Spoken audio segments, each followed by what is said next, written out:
I'm Peter Marx for Business Insight. I'm speaking with Stephen K. Gold. He's a professor from Babson College. Stephen, great to have you with us. Peter, thanks for having me. How would you define risk?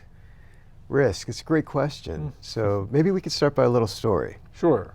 Let's suppose that you and I are taking a hike in the wild woods of Wellesley here.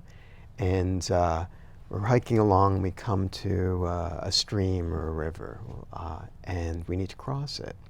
And let's suppose that there's a log or a tree that's come down and we realize that we'd be able to scramble across it to get to the other side.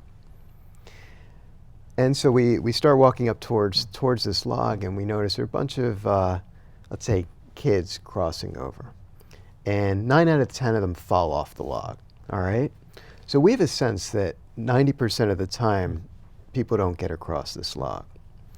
I guess my question to you would be, would we consider that risky?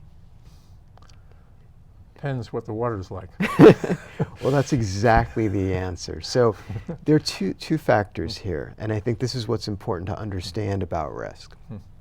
Number one is the probability, the likelihood of succeeding or failing. So in this instance, we've got a 90% fail rate, let's say.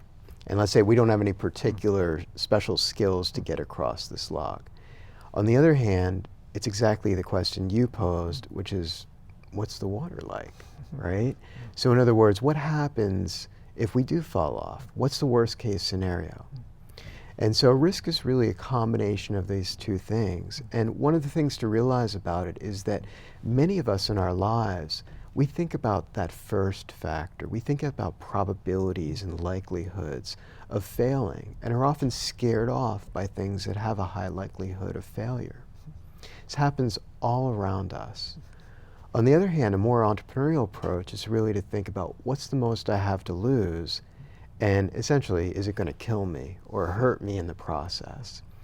And if it's not, then oftentimes, for example, entrepreneurs will take that risk and they'll move forward and actually do something because they realize even though the probabilities are quite low, the actual consequences of failing, and again, use that term in quotes, the consequences of failing are actually quite small. Are they aware of what they're doing when they're taking risk or not taking risk in this context? I think for expert entrepreneurs, they're actually very aware, and in many cases, they'll predominantly consider the downside. They'll consider, if I'm going to invest these resources, and by resources I mean anything from dollars to time to effort to knowledge to personal connections, if I'm going to invest these resources, some of these I may only get one shot at, right? And so if that's the case, I will consider what am I going to lose if this doesn't work out? And will I have the ability to use those resources once again? And I'll make my determination of whether I proceed or not based on that assessment. Great, thank you, very interesting.